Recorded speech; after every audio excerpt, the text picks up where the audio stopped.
Bonjour, chers amis qui vous joignez à cette réunion.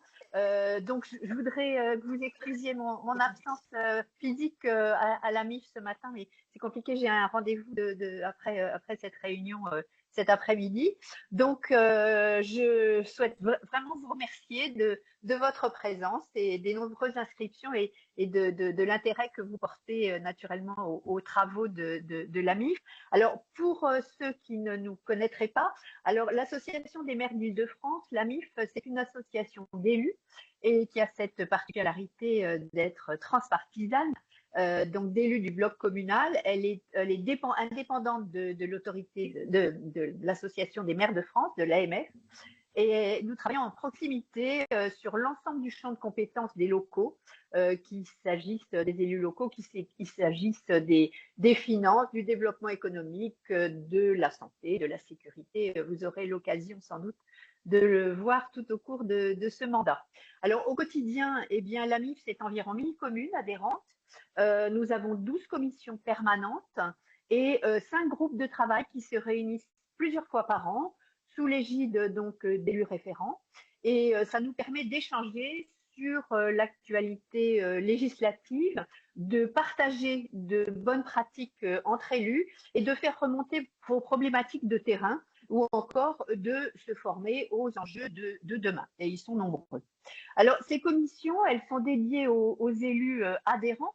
Donc, on vous invite à vous rapprocher du secrétariat de l'AMIF si votre commune n'a pas encore adhéré,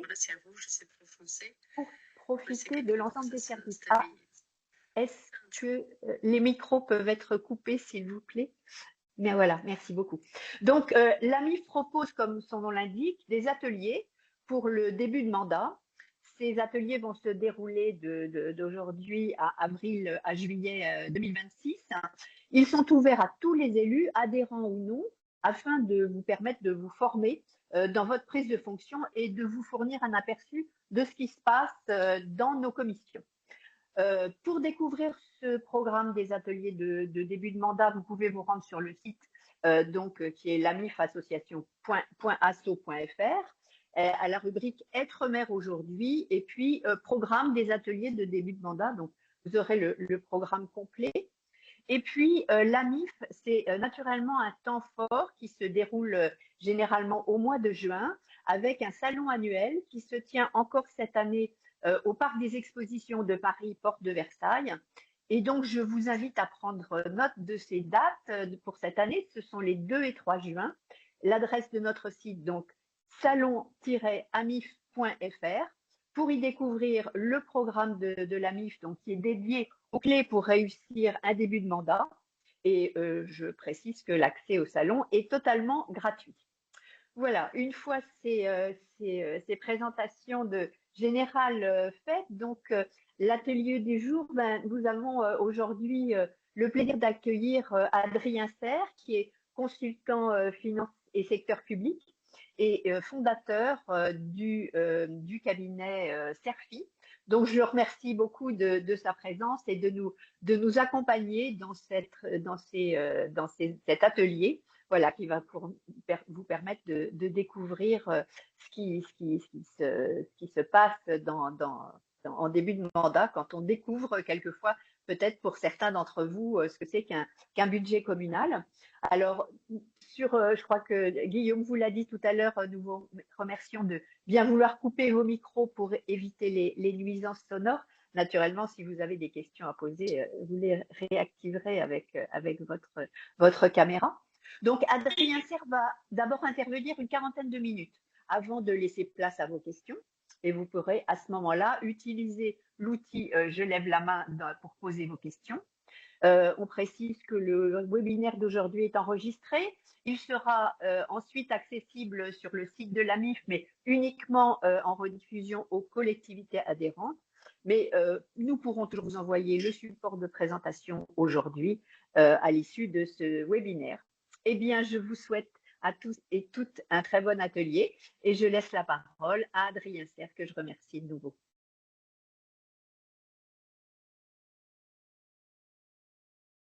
C'est bon là? Oui? Tout le monde m'entend? On vous entend, pas de problème, Adrien. Bonjour. Déjà, Madame Merchat, merci pour cette introduction et merci de votre invitation. Merci également à toute l'équipe de la MIF pour son invitation.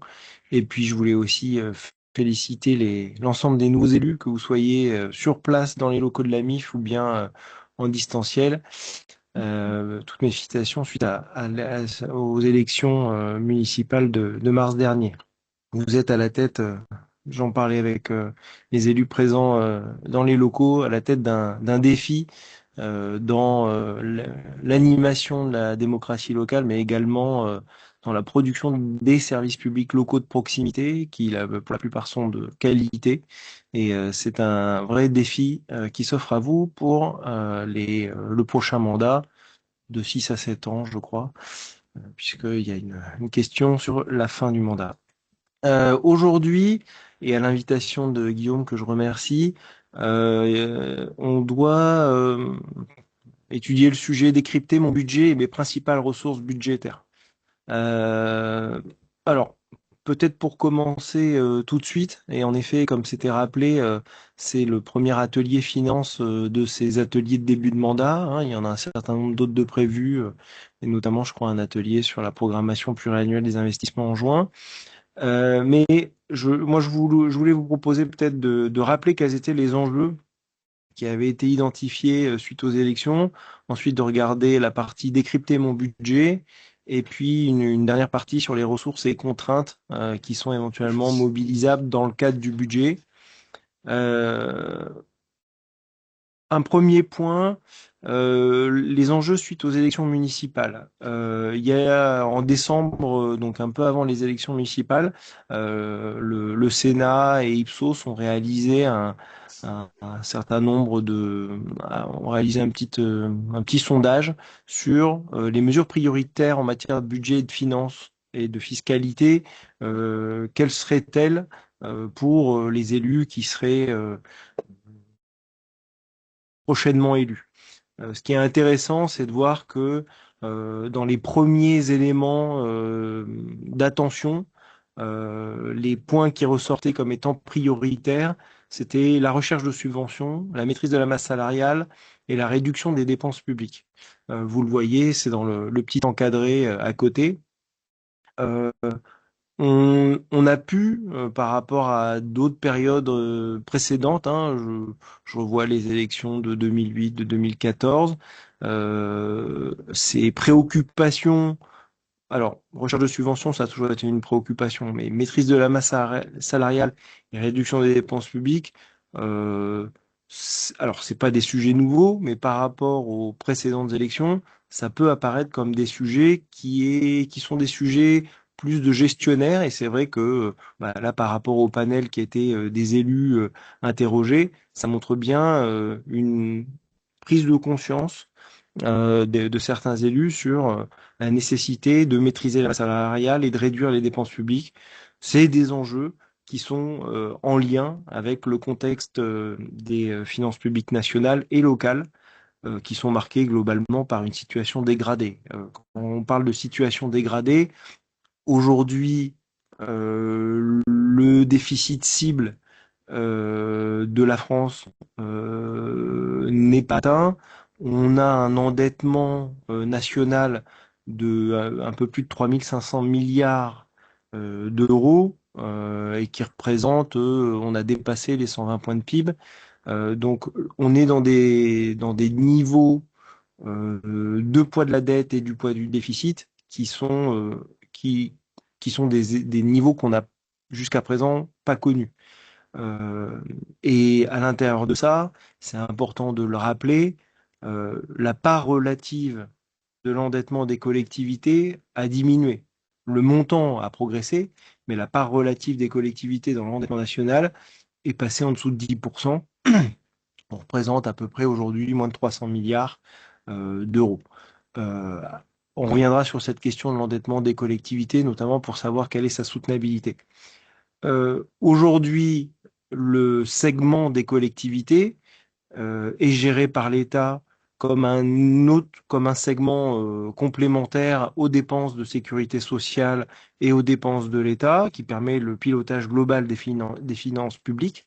Et ça, c'est un point, si vous êtes élu, on va dire ancien, que vous avez un petit peu d'expérience, vous l'avez bien senti depuis 2014 et des baisses de DGF avec la réduction des enveloppes de l'État.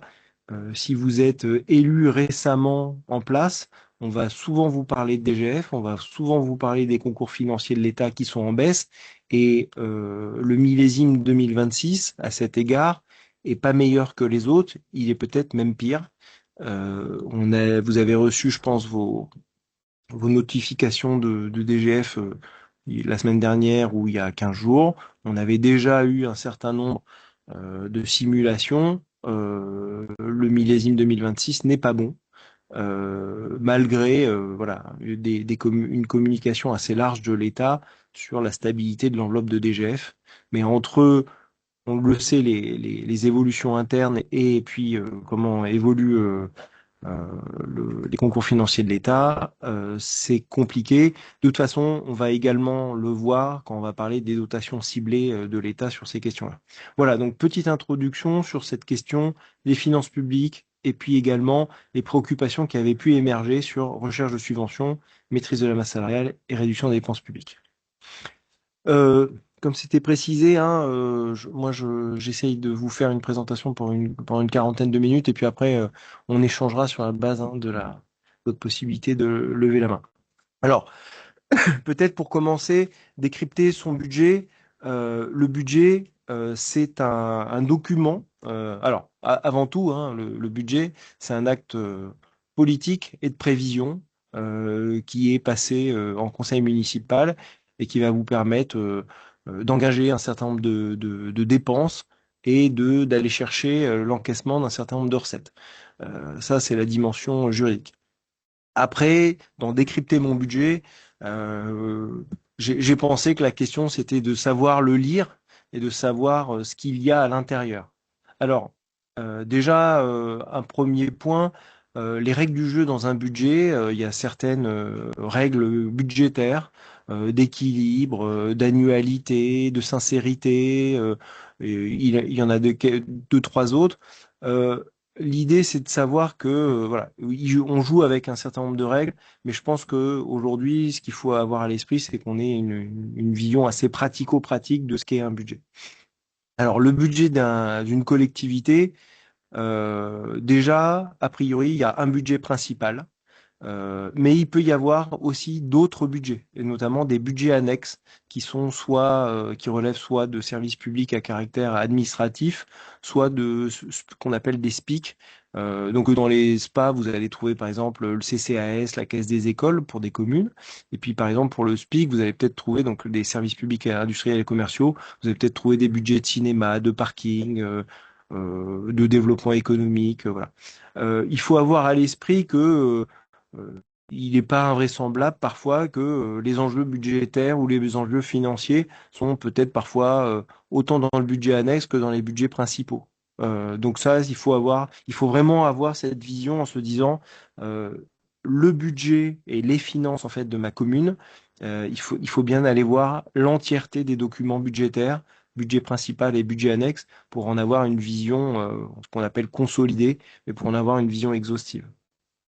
Et puis, par ailleurs, ce qu'il faut aussi que vous ayez à l'esprit, c'est qu'il y a un budget principal, budget primitif, initial, mais il y a également, au cours de l'année, puisque le budget est un acte de prévision, il y a un certain nombre d'ajustements qui peuvent être réalisés au travers de ce qu'on appelle les budgets supplémentaires, les BS, et ou également des DM, des décisions modificatives. Ce qu'il faut avoir à l'esprit, c'est que ce que vous pouvez être amené à voter au titre du budget primitif peut être amené à évoluer au cours de l'année. Et c'est au travers de ces différentes étapes budgétaires complémentaires qu'on va pouvoir adapter la prévision. Dans l'ensemble, un budget, c'est un budget en équilibre. C'est-à-dire que ce sont des dépenses et des recettes, idéalement hein, des recettes qui viennent financer des dépenses, ça en fonctionnement comme en investissement. Le fonctionnement, c'est quoi? Bah, c'est la vie de tous les jours. C'est les dépenses du quotidien, on va dire. Vous le voyez, c'est essentiellement de la masse salariale, puis d'autres dépenses, des charges à caractère général, des charges de gestion courante, et puis également les frais financiers, c'est-à-dire les intérêts attachés aux emprunts. Ces autres dépenses, aujourd'hui, on va le voir, mais par exemple, vous avez pu commencer à travailler votre budget en vous disant, notamment en fin d'année dernière, alors que ça soit la continuité de l'équipe ou une nouvelle équipe municipale, en fin d'année dernière, par exemple, sur tout ce qui était dépenses d'énergie, les molécules de gaz et d'électricité étaient vraiment redescendues, très peu chères. Et entre-temps, on a eu le conflit en Iran et on a fait des fois 4 fois 5 sur les prix des énergies. Donc, c'est là où il faut avoir aussi à l'esprit que dans un budget, on peut avoir des postes qui à un instant T sont évalués à un certain niveau et qui dans un temps T plus 1 ont largement évolué. Et c'est ça la gestion et le suivi budgétaire. Côté recettes, toujours en fonctionnement, on a essentiellement, pour l'essentiel, les impôts, hein, on le verra un petit peu plus tard. Généralement, les impôts pèsent dans vos budgets de l'ordre de 60 à 70%, donc c'est l'essentiel. Et puis également, vous avez des dotations qui vous arrivent de la part de l'État ou d'agences, et puis les recettes tarifaires, donc c'est-à-dire les produits des services que vous pouvez avoir via les tarifs que vous proposez à vos administrés et habitants. Donc, on vote en équilibre, et dans cet équilibre, au cours de l'exécution, on va essayer de dégager ce qu'on appelle, vous voyez, une épargne. Alors, on peut, de façon prévisionnelle, l'inscrire au budget, et cette épargne a la vocation à venir autofinancer, c'est-à-dire à devenir une recette d'investissement pour permettre le financement des investissements. Financement des investissements qui, en plus des subventions et éventuellement de la mobilisation d'emprunts, donc de dettes, permet de financer des études, des travaux, les opérations qui seront celles de votre mandat. Et puis également rembourser une autre dépense obligatoire en investissement, qui est le remboursement du capital de la dette. D'accord? Voilà, donc dépenses, recettes, fonctionnement, investissement, que vous soyez habitué aux finances privées ou non habitué aux finances en général, voilà, il faut que vous ayez à l'esprit cette vision dépenses-recettes, fonctionnement-investissement. C'est égal, ça peut être un peu des choses nouvelles, mais voilà, il faut prendre le pli dessus. Et sur l'investissement, autant le fonctionnement, c'est le quotidien, autant l'investissement, vous l'avez compris, hein, c'est du patrimonial, c'est des achats durables qui ne vont pas être consommés lors de leur première utilisation. Cette présentation, alors moi je vous fais une présentation simplifiée là, dans la diapo, mais la présentation du budget, elle obéit à un formalisme, ce qu'on appelle les maquettes budgétaires, c'est-à-dire qu'il faut inscrire les chiffres à un certain endroit. Alors, ces maquettes budgétaires, elles sont elles sont appliquées au regard de nomenclature comptable, essentiellement pour des communes, on va parler de M57 et de M4. M57, ça va être en fait pour les budgets de collectivités et les budgets, on va dire, à caractère administratif. Et puis la M4, ça va être pour les SPIC, avec certaines, donc les SPIC, c'est les services publics industriels et commerciaux, ce sont des nomenclatures qui permettent d'avoir certaines adaptations pour se rapprocher, on va dire, d'une gestion, enfin, ou du moins d'une comptabilité un peu plus privée. Ce qu'il faut avoir à l'esprit, c'est que en général, on vote son budget avant le 1er janvier. Il y a une tolérance qui permet de le voter jusqu'au 15 avril et jusqu'au 30 avril lors d'une année de renouvellement d'équipe municipale. Il se trouve que c'est notre cas en 2026. Donc, vous avez jusqu'au 30 avril de cette année pour adopter un budget, si c'est pas déjà fait. Euh, D'ici là, pour ceux qui n'auraient pas encore adopté leur budget, il faut au plus tard, enfin au plus tôt dans les 2 mois qui précèdent l'adoption du budget, tenir ce qu'on appelle un débat d'orientation budgétaire. Le débat d'orientation budgétaire, il est généralement appuyé par un rapport d'orientation budgétaire qui en fait permet de donner aux élus les informations nécessaires à voter de façon, on va dire, éclairée, informée, le budget qui leur est représenté par la collectivité. comment dire, c'est une obligation formelle. Sinon, ça peut faire tomber le vote budget. Ce qu'il faut également avoir à l'esprit, que vous ayez aujourd'hui un budget ou qu'il soit en cours d'adoption, le budget dans une collectivité, c'est un processus, euh, c'est un processus progressif d'adoption. Ce que je veux dire par là, c'est que généralement, pour avoir un budget au 1er janvier, généralement l'été qui précède, on commence avec des lettres de cadrage qui permettent de dire, voilà, de donner aux services, mais aussi aux élus, de dire, bon, bah, on a beaucoup d'argent, allons-y. Bon, je vous rassure, hein, c'est peu le cas en collectivité. Donc, c'est plutôt de dire, bon, bah voilà, moi j'ai une norme d'évolution à respecter, ou bien j'ai même des contraintes à respecter, parce que j'ai des prévisions de baisse de recettes, de dotation de l'État, de choses comme ça. Et donc, il va falloir faire des efforts. Et donc, ça permet de l'inscrire dans la lettre de cadrage. Généralement, fin d'été, début septembre, on essaye d'avoir les premières enveloppes, les retours des services. On a un premier niveau d'agrégation des demandes. Donc, on va mettre dans un seul et même endroit l'ensemble des demandes des services. Et puis, en fonction de comment on trouve ou pas l'équilibre, on va commencer à réaliser des arbitrages en fonction des priorités. Priorités définies par les élus, hein, priorités politiques, techniques, financières. Et puis, comme ça, on va converger vers un budget en équilibre. Donc, que vous soyez donc dans une équipe qui poursuit un travail déjà réalisé dans le mandat précédent, ou vous soyez une nouvelle équipe qui arrive aux affaires, il faut que vous ayez à l'esprit que le budget ou bien les éléments qu'on vous présente aujourd'hui de construction budgétaire sont, il est probable, des éléments qui résultent d'un travail progressif élaboré déjà depuis quelques mois. Vous avez des marges de manœuvre, mais il y a aussi un certain nombre de, comment dire, d'invariants dans un budget qu'il faut prendre en compte. Je vous parlais, toujours pour être dans la partie décrypter mon budget, je vous parlais d'un certain formalisme. Là, je vous ai pris quelques extraits de la maquette budgétaire qui vous permet de voir peut-être à mon sens, les grands éléments de la maquette. Euh, alors, euh, parce qu'on est aujourd'hui le 13 avril, parce que l'année 2025 est arrêtée dans les comptes. Alors, elle n'est pas encore arrêtée officiellement au titre de ce qu'on appelle l'exécution relevant du compte de gestion, du compte administratif et du CFU. On va voir ce que c'est. Mais en fait, aujourd'hui, il est peu probable que vous fassiez encore des mouvements sur l'année 2025. Ce que je veux dire par là, c'est qu'aujourd'hui, si vous vous rapprochez du comptable public, donc ce qu'on appelle le trésor public, vous pouvez avoir une vision quasiment arrêtée de l'exécution 2025. Je vous rappelle, il y a un principe de séparation entre l'ordonnateur et le comptable. L'ordonnateur, c'est la collectivité, le comptable, c'est la partie trésorier public.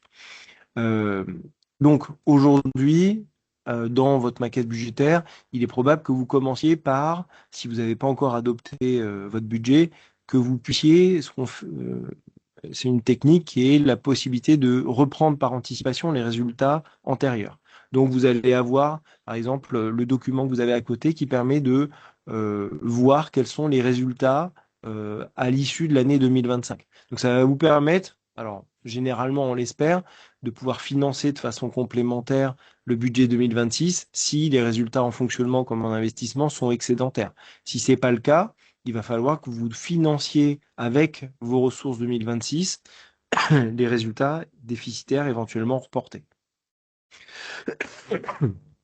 Donc ça, c'est déjà un premier point. Alors là-dessus, hein, comme on s'est déterminé, vous pouvez vous rapprocher avec vos chiffres du trésorier public, et puis vous pouvez inscrire ici un certain nombre de résultats qui sont ce qu'on appelle des résultats anticipés et qui seront définitivement arrêtés avec l'adoption de ce qu'on appelle le compte administratif, donc c'est la comptabilité de l'ordonnateur, et du compte de gestion, ça c'est la comptabilité du trésorier public. Ça c'était dans on va dire l'ancien modèle. Aujourd'hui, on est plutôt sous la forme parce que c'est quand même aujourd'hui l'essentiel des collectivités sont passées à ce qu'on appelle le compte financier unique, le CFU, qui est en fait la fusion des comptes administratifs et des comptes de gestion. Euh, que ça soit le duo compte administratif, compte de gestion ou le CFU, ils doivent être adoptés avant le 30 juin de l'exercice qui suit. Donc, on a, vous l'avez compris, un budget qui est un acte de prévision, et puis ce CAC, ce compte administratif ou ce CFU qui est la constatation de l'exécution de l'année passée.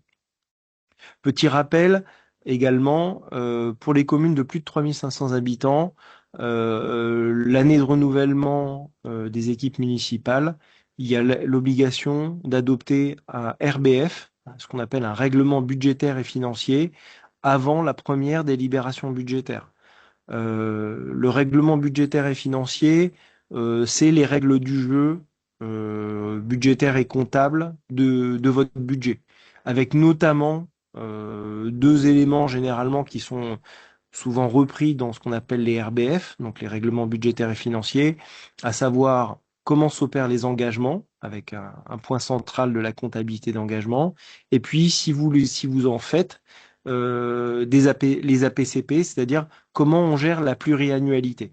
Ça, c'est un point qu'il faut que vous ayez vraiment à l'esprit lorsque vous allez ouvrir le budget, que vous soyez une fois de plus dans l'inscription d'une équipe ou bien que vous soyez une nouvelle équipe. Un budget, normalement, c'est un acte annuel. Sauf qu'il y a des opérations que vous réalisez qui, par leur ampleur et par leur programmation, demandent d'avoir des visions pluriannuelles. Dans ce cas-là, on a un outil budgétaire qui permet d'avoir cette vision pluriannuelle, qui est les APCP, donc les autorisations de programme et les crédits de paiement. Et généralement, on vient préciser comment sont traitées ces opérations pluriannuelles à la fois dans le RBF, et ces opérations, elles sont aussi retranscrites dans le budget pour leur partie annuelle, mais on en donne aussi la vision globale. Donc, si vous voulez avoir une vision un peu sur éventuellement ces engagements pluriannuels, normalement, vous êtes censé les retrouver au budget. Euh, on a vu la partie résultat antérieur. Là, vous avez un deuxième slide sur une autre présentation qui est la présentation de l'ensemble du budget. Donc, le budget, ça marche comme une poupée russe, hein. Au départ, vous avez la grande poupée qui présente l'ensemble, puis à chaque fois que vous en ouvrez, vous avez du détail de ce que constitue la première poupée que vous avez vue. Donc, il faut vraiment comprendre le budget comme ça. Au fur et à mesure que vous allez avancer dans les pages du budget, vous allez trouver de plus en plus de détails. Et c'est ce détail qui va vous permettre d'aller soit très précisément dans le compte de base, soit de revenir au général. Et c'est tout le temps en faisant cet aller-retour que vous allez comprendre au mieux votre budget. Là, vous avez une présentation d'ensemble, donc avec, vous le voyez, hein, toujours on commence par l'investissement, on a ensuite le fonctionnement, on a la partie dépenses-recettes, et puis on a l'équilibre total du budget qui doit être équilibré des deux côtés. On rentre encore un petit peu plus dans les dépenses ou dans les recettes. Ce qu'il faut avoir à l'esprit, c'est que la présentation comptable, elle se fait chapitre par chapitre, nature par nature, et éventuellement par présentation fonctionnelle ou opération d'équipement. Alors, c'est quoi les chapitres? C'est quoi les natures? Les natures, ça va être l'ensemble des lignes qui constituent, par exemple, les charges de personnel. Donc, vous allez avoir les rémunérations, le paiement d'un certain nombre de cotisations, des primes, des assurances de personnel. L'ensemble de ces natures comptables, vous allez les retrouver dans ce qu'on appelle un chapitre. Par exemple, dans le budget de votre collectivité, les dépenses de personnel, elles sont sous un chapitre unique qui s'appelle le 012. Ce sont les dépenses de masse salariale. Il y a d'autres chapitres budgétaires comme ça, comme les dépenses à caractère général, les charges de gestion courante, les frais financiers, et on retrouve également des chapitres budgétaires au niveau des recettes. Ces chapitres, c'est la partie comptable.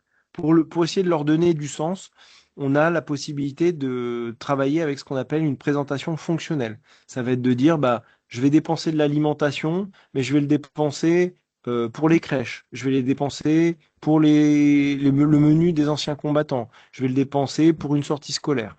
Et ben ça, vous allez le retrouver en fonctionnel. C'est les codes que vous avez en dessous, avec par exemple la sécurité qui est en 1. Le 3 qui est culture, vie sociale, jeunesse et sport et loisirs, ou bien dans le 7 dans environnement. Donc, Quand on va commencer à travailler avec le code de la nature, par exemple alimentation, et qu'on va lui associer les différents codes fonctionnels, ça permet de savoir en fait où va la dépense, ou bien d'où vient la recette. D'accord? Donc on commence à avoir un peu d'informations sur en fait où est dépensé l'argent ou bien d'où vient l'argent. Je vous ai mis à côté, par exemple, sur les dépenses d'investissement, les grands chapitres budgétaires. Chaque chapitre budgétaire fait l'objet d'un éclaté nature comptable par nature comptable. D'accord? Donc c'est vraiment cette vision globalisée ou détaillée qu'on retrouve dans le budget.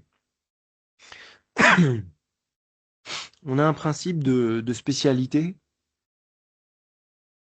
qui fait que normalement les crédits sont censés être dépensés là où ils ont été votés, mais vous avez une possibilité de fongibilité des crédits au sein d'un chapitre.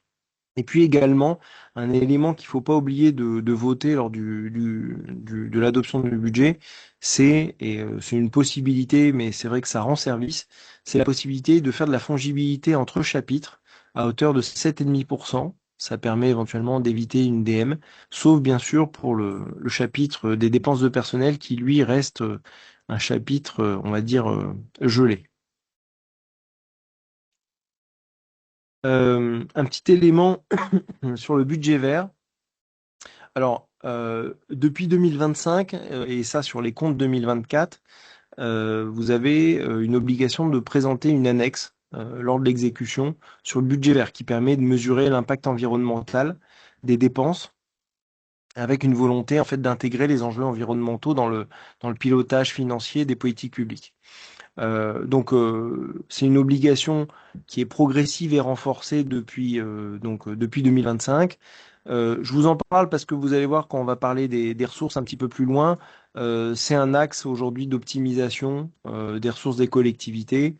Aujourd'hui, il y a un certain nombre de dépenses éligibles à ce travail d'analyse et puis d'axes. C'est-à-dire qu'on va aujourd'hui essentiellement se concentrer sur les dépenses d'investissement hors dette et sur les axes que sont, vous les avez en dessous, là, les 6 axes, la lutte contre le changement climatique, l'adaptation au changement, la gestion des ressources en eau, la transition vers l'économie circulaire, la lutte contre les pollutions de l'air et des sols, et puis la préservation de la biodiversité et la protection des espaces naturels. Chaque élément étant classé, vous le voyez, entre favorable à défavorable ou non précisé. Ça, aujourd'hui, c'est une démarche méthodologique avec la volonté de taguer les dépenses. Euh, c'est un travail qui, forcément, est plus simple si on l'a fait au moment de la préparation budgétaire, parce que, ben, forcément, au moment de l'exécution, bah, quelque part, ce travail de tagging est déjà fléché. Il est probable qu'on évolue aussi sur ces questions de budget vert vers plutôt une trajectoire objectivée. Donc, c'est la question de passer du tagging au mapping. Mais ça, je pense qu'aujourd'hui, vous ayez à l'esprit cette problématique des budgets verts avec la montée en charge, mais surtout que vous voyez ce que ça va engendrer demain sur les ressources. Mais on va y revenir un petit peu plus tard. Euh, Là, on a vu pour l'essentiel, hein. Alors ça prend entre 20 à 30 pages dans votre budget. Après, vous avez, au-delà de la partie comptable, vous avez tout un tas d'annexes dans votre budget, mais qui sont tout à fait essentielles pour comprendre et pour arriver à décrypter votre budget. Je vous ai mis les principales annexes ici. Vous avez notamment une annexe sur la dette propre et son analyse en termes de risque, ce qu'on appelle l'analyse de la charte Gisler. Donc ça, c'est un héritage quand on a eu une grosse crise quand il y a eu la crise des subprimes et on a eu des gros sujets dans les budgets des collectivités avec des dettes qu'on a appelées toxiques. Donc aujourd'hui, la dette de votre collectivité, elle va être classée selon une catégorie en gros de peu à risque à très risqué, selon cette catégorie en fonction des produits qui ont été souscrits.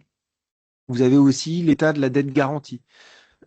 La collectivité peut être amenée à donner une garantie de dette essentiellement auprès d'associations ou bien des bailleurs sociaux de la collectivité, avec en cas de défaut justement des personnes garanties, en fait la collectivité qui se substitue à la personne défaillante, morale défaillante pour payer la dette.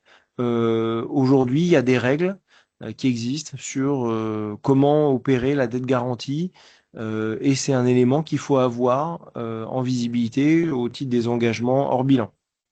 Et également, vous avez la méthode de calcul des amortissements. On va le voir, hein, c'est pas du tout un élément à ne pas prendre en compte. Ça peut être impactant budgétairement pour la collectivité. Vous avez aussi l'état des provisions. Les provisions, ce sont des sommes qui sont mises de côté par la collectivité au regard de risques qu'elle peut avoir estimés. Des provisions pour contentieux, pour des dépréciations d'actifs. Il faut aller voir également cet état. Vous avez aussi la possibilité de réaliser des opérations pour compte de tiers. Vous avez également l'état du personnel dans ces annexes. Vous avez également la liste des organismes dans lesquels la collectivité a pris un engagement financier. Et puis également, un point qui est toujours sensible, les précisions sur les subventions versées par organisme avec les différents montants octroyés. L'ensemble de ces éléments sont des éléments qui sont attendus hein, formellement dans un budget au titre des annexes budgétaires. Un autre élément que vous avez dû recevoir en collectivité, alors là on sort un petit peu du budget, mais c'est des éléments qui vont vous permettre de le remplir. C'est l'état 1259 qui est l'état de la fiscalité. Je vous ai dit hein, aujourd'hui, dans les ressources des collectivités, la fiscalité, c'est entre 60 à 70% de vos ressources de fonctionnement. Donc c'est important d'en avoir une bonne vision. Donc cette année, vous avez reçu, enfin normalement vous l'avez reçu il y a au moins une quinzaine de jours, l'état 1259 qui vous permet d'avoir, par exemple au niveau d'une commune, la taxe foncière, bâtie ou non bâtie, et puis la taxe d'habitation sur les résidences secondaires. Vous avez le rappel des bases de l'année dernière, le rappel des taux qui ont été votés, et puis un certain nombre d'informations qui vous permettent de voter les taux pour l'année à venir et d'avoir déjà une bonne visibilité sur vos recettes fiscales et également sur les dotations qui vont vous être versées par l'État, compensation fiscale, que vous voyez dans le deuxième pavé, là, ressources fiscales indépendantes des taux votés. Alors globalement, hein, c'est plutôt des recettes qui baissent en lien avec les arbitrages que l'État doit prendre au titre des finances publiques. Donc, vous voyez, il y a des éléments qui sont dans le budget, puis il y a aussi des éléments qu'il faut avoir à côté pour pouvoir compléter votre budget. L'état 1259, c'est un état qui est important pour ça. Et d'ailleurs, c'est un état qui doit être retourné au service de la préfecture suite à la délibération sur le vote des taux. Donc, c'est un état qu'il faut compléter, signer et renvoyer en préfecture. Alors, au-delà du document du budget, il est important que vous rapprochiez de vos services des finances, mais aussi services peut-être à la tête duquel vous avez été, enfin, du moins dans lequel vous avez une délégation, pour que vous compreniez les chiffres et que on puisse vous donner en fait de la compréhension du chiffre. Donc pour ça, il y a des documents qui ont servi à la préparation budgétaire, des notes qui expliquent les crédits qui ont été demandés, fléchés sur des politiques publiques, éventuellement des revues de services, c'est-à-dire que, par exemple, je suis nouvellement élu à la petite enfance, et ben normalement, les services ont dû faire des notes en disant, bah voilà, aujourd'hui, j'ai tant de structures publiques qui accueillent des enfants pour tel effectif, avec tel effectif de personnel. Ça me demande pour les repas, les achats de couches, l'ensemble de matériel de puriculture, eh ben, je demande ça. En investissement, j'ai besoin d'un certain niveau de renouvellement de matériel, je sollicite ça. Et en face, j'ai des recettes des familles, j'ai des recettes du département, j'ai des recettes de la caisse d'allocation familiale, la CAF, au titre de la PSU. Et voilà comment je propose d'équilibrer mon budget ou pas, avec peut-être des recettes complémentaires qui viennent de la collectivité. Voilà, et ben ça, c'est des éléments qui normalement ont été produits dans le cadre de la préparation budgétaire et que vous pouvez solliciter pour avoir une bonne compréhension des chiffres qui sont dans le budget.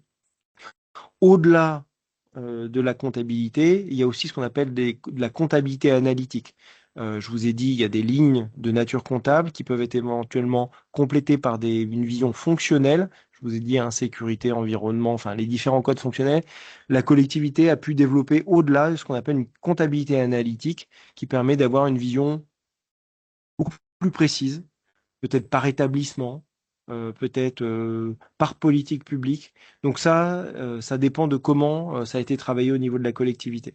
Donc ça va vous permettre d'avoir encore une meilleure compréhension des chiffres qui ont été donnés. Et puis, il faut aussi avoir une vision, on va dire, ce qu'on appelle, nous, des analyses financières qui, au travers de ratios qui sont habituellement utilisés dans le métier de l'analyse financière, donc des ratios d'épargne et peut-être des ratios de capacité de désendettement, de pouvoir comprendre quels sont les équilibres à l'œuvre dans le budget de votre collectivité, et puis aussi quels sont peut-être les équilibres ou enjeux ou risques à venir dans le cadre du mandat. C'est-à-dire que en fait, il faut avoir une vision prospective D'accord. Il y en a deux. de une vision prospective Deux d'affilée. de l'analyse financière. Ah, je crois que vous avez un micro d'ouvert quelque part. Je vous ai mis un certain nombre de points, vraiment d'éléments de ressources qui sont vraiment des ressources que on utilise tous les jours. Le site collectivité.gouv.fr, la note de conjoncture de la Banque Postale, qui est vraiment un document de référence aujourd'hui dans les finances locales. Vous voyez, vous avez il y a aussi un certain nombre de guides qui existent. Et puis aussi ce qu'on appelle l'OFGL, l'Observatoire des finances et de la gestion publique locale. C'est un ensemble d'éléments vraiment qui sont des ressources utiles si vous voulez aller plus loin. Et vraiment, vous avez vous avez vraiment des documents jusqu'à des niveaux d'expertise. Donc vraiment, c'est là les différentes liens que je vous ai mis, c'est une possibilité. Et je vous ai mis une petite newsletter là qui est celle de la Banque des Territoires, qui est vraiment aussi une newsletter gratuite et qui peut vous tomber quotidiennement dans votre bannette, qui vraiment vous permet d'avoir un bon niveau d'information sur l'ensemble des sujets. Par ailleurs, il faut pas aussi, vous avez la possibilité, dans le cadre du réseau du Trésor public, vous avez ce qu'on appelle les CDL, les conseils aux décideurs locaux de la DGFiP, que vous pouvez contacter, qui sont donc des agents de l'État et qui vont vous produire une analyse financière de votre collectivité, une possibilité de vous assister sur des questions, typiquement le vote des taux, est-ce que je peux faire bouger ou pas. Donc ça, c'est un conseil gratuit auprès de votre trésorier payeur dans le cadre de l'accompagnement que le Trésor public offre au titre du conseil aux décideurs locaux. Donc voilà, c'est une possibilité aussi de vous tourner vers ces gens-là pour avoir un conseil. Il me reste 3-4 slides sur les ressources et contraintes. C'était la deuxième partie. Je voulais vous trouver sur la slide là une composition, on va dire, en exécution des recettes, des dépenses courantes, vous le voyez. C'est issu donc de la note de conjoncture de la Banque Postale. Aujourd'hui, alors ça reste des moyennes. Par exemple, dans les ressources, puisque c'était la deuxième partie, aujourd'hui, les ressources à 65%, c'est des recettes fiscales. Donc les recettes fiscales, ça va être les taxes foncières, euh, la taxe d'habitation sur les résidences secondaires, la TOM, ou pour l'essentiel, donc la taxe d'ordure ménagère si vous n'êtes pas à la redevance, ça va être des taxes sur la publicité extérieure, ça va être des taxes de séjour, ça va être un certain nombre de taxes de balayage, voilà. Donc, ce qu'il faut avoir sur les recettes fiscales, et là c'est un travail de technicien, donc c'est vraiment un travail avec vos services, mais c'est d'arriver à identifier les différentes taxes qui sont à l'œuvre. Elles sont retracées dans votre budget, mais c'est de comprendre comment elles fonctionnent, qu'est-ce qu'elles taxent. Ensuite, c'est d'arriver à savoir s'il faut moduler les taux. Donc là, il y a des possibilités d'études autour de vous, de regarder ce que font les autres collectivités. Et puis, comprendre les politiques d'exonération et d'abattement. Quelques exemples. Aujourd'hui, vous avez la possibilité, en fait, de quasiment. Aujourd'hui, il y a de droit, quand il y a une construction nouvelle, la taxe foncière est perçue à 2 ans à la suite de la livraison. Les collectivités ont la possibilité de revenir par exemple, sur cet avantage qui est donné aux propriétaires de n'être taxé que à 2 ans après la livraison d'un logement neuf. Et ben, aujourd'hui, par décision, les collectivités peuvent revenir. La plupart l'ont fait en Île-de-France. Parce que quand vous accueillez un nouvel immeuble avec à l'intérieur des nouveaux habitants, la charge de service public, vous l'avez tout de suite, et pas 2 ans après. Donc bah, typiquement, il y a un certain nombre de collectivités qui sont revenues dessus. Il y a aussi aujourd'hui la question, par exemple, la taxe d'habitation sur les résidences secondaires. Il y a un certain nombre de collectivités, enfin la plupart en Île-de-France, ont voté des taux, avec pour certaines des collectivités qui ont décidé de majorer ce taux. Vous avez possibilité de majorer de 5 à 60% pour justement, si on est en zone tendue, bah, peut-être faire en sorte que ces résidences secondaires deviennent plutôt des logements qui servent à vos habitants. Voilà. Donc, il y a aussi derrière les taux, les votes taux, avant des questions financières, il y a aussi des questions d'action politique. Euh, il faut, dans le cadre de ces recettes fiscales, pour être attentif, en avoir une bonne compréhension et aussi pouvoir agir dessus, participer au CCID. Donc, le CCID, c'est les commissions consultatives des impôts directs locaux ou intercommunales, avec la possibilité, c'est un dialogue qui se fait avec les services fiscaux, où ils vous font état de comment ils vont classer les nouveaux logements livrés et où les logements qui ont fait l'objet de travaux. Voilà. Et puis, toujours aussi dans cette question des recettes fiscales, il faut investir pleinement la relation avec votre intercommunalité, que vous soyez en communauté de communes, en communauté d'agglo, en communauté urbaine, ou bien dans le ressort de la MGP, donc la métropole du Grand Paris, que vous discutiez avec la MGP ou bien avec votre établissement public territorial. Il faut comprendre les mécanismes de financement intercommunaux qui sont aujourd'hui, au-delà de la technique financière, un enjeu. Ensuite, vous avez un certain nombre de dotations et participations pour 20%, avec, on en a parlé, hein, la PSU, la prestation de solidarité unique de la CAF, pour ce qui est le financement des crèches et des centres de loisirs, pour faire simple, et puis des dispositifs de dotation ciblés. Je ne vais pas avoir les temps, mais il y a une slide dessus, vous l'aurez comment dire, la présentation. Bon, il y a une circulaire qui est sortie le 1er avril qui fait état de façon ciblée des dispositifs et quelles sont les actions qui sont attendues. Donc, vous pouvez aller voir. Bon, globalement, hein, c'est des dotations qui sont à la baisse de façon sensible, au-delà des dotations que vous percevez déjà au sein de la DGF et dans lequel vous avez assez peu de marge de manœuvre. Hein. On parle on parle d'indicateurs et d'indices financiers. Vous n'êtes pas vraiment à la manœuvre pour les déterminer, à moins de dire que vous avez un impact sur votre population et sur les ressources de façon substantielle. Donc voilà, sur la question des dotations, ce qu'il faut, c'est vous assurer de les percevoir, mais après, c'est vous rentrez dans des dispositifs qui sont déjà pilotés par l'État. Un endroit où vous pouvez avoir des actions rapides et concrètes, c'est sur le produit des services, mais généralement, ça représente moins de 10% dans vos budgets. Donc, c'est pas comme ça que vous allez rétablir une situation financière. Par contre, ce qui est vraiment intéressant sur les produits des services, c'est le dialogue et la discussion sur l'association des bénéficiaires dans le coût du service. Et puis, c'est votre réflexion sur comment on produit ces services et le coût associé à ces services. Là, il y a vraiment des marges de manœuvre financières à dégager en travaillant sur les recettes, mais beaucoup plus sur les modalités et le coût de production de ces services-là. Petit élément, d'ici 2035, on a de l'ordre de 15% des effectifs actuels du premier et du second degré qui ne vont plus être présents. C'est un changement démographique majeur dans la constitution des effectifs et de ce service public que vous assumez. C'est quelque chose qu'il faut prendre en compte aujourd'hui dans ces projections. Un dernier point, c'est le financement des investissements. Aujourd'hui, et c'était la première préoccupation qu'on avait trouvée dans le sondage Ipsos Sénat, c'était aujourd'hui l'investissement à 40%, il est financé par des subventions. Donc forcément, la question des subventions, c'est un enjeu. C'est quelque chose que vous pouvez travailler avec les services et également avec les agences, administrations et États que vous rencontrez. Il faut préserver l'autofinancement parce que ça représente à peu près un quart aujourd'hui du financement des investissements. Et puis, il faut avoir une politique d'emprunt. Donc là, il faut avoir une vision sur comment on mobilise de la dette, à quelles conditions. C'est là où je voulais revenir sur le budget vert. Aujourd'hui, vous avez dans le slide, vous voyez de la géothermie ou ce qu'on appelle des cours oasis, le verdissement des cours d'école.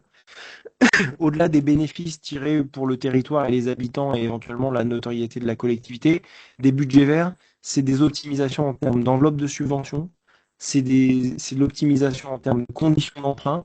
Les financeurs, les banques ont des enveloppes dédiées avec des taux améliorés pour des budgets qu'elles peuvent faire rentrer dans du budget vert, avec éventuellement parfois même des durées d'amortissement plus longues.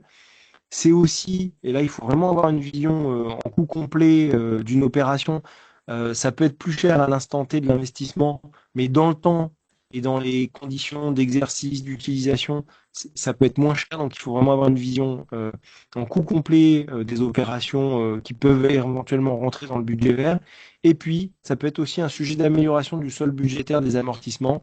Si vous avez eu de meilleures subventions, votre impact budgétaire d'amortissement du coût de l'opération sera moindre dans le temps. Donc c'est vraiment l'ensemble de ces éléments-là qu'il faut avoir à l'esprit quand on décide d'une opération. Juste pour finir, il faut retenir, je pense, 3 choses. C'est définir vos capacités d'investissement, sécuriser votre exécution opérationnelle et piloter votre exécution financière. Ça, c'est se donner des objectifs de gestion et les piloter de façon, moi je pense, trimestrielle, savoir où je suis trimestre par trimestre par rapport aux objectifs que je me suis donnés. Le graphique ici, là, le petit graphique de la Banque des Territoires, toujours repris de leur note de conjoncture, est très intéressant parce que vous voyez qu'il y a des cycles quand même qui existent. Avant chaque élection municipale, on a un pic d'investissement. Et puis après chaque élection, ben, on a une petite baisse de l'investissement. Ça permet aussi de reprendre son souffle avant la prochaine fois. Ce cycle, on le constate de façon historique, même sur des tendances longues. Et 2025-2026 n'a pas dérogé à la règle. Voilà. Fini pour ma présentation. Je sais que j'ai un peu dérapé.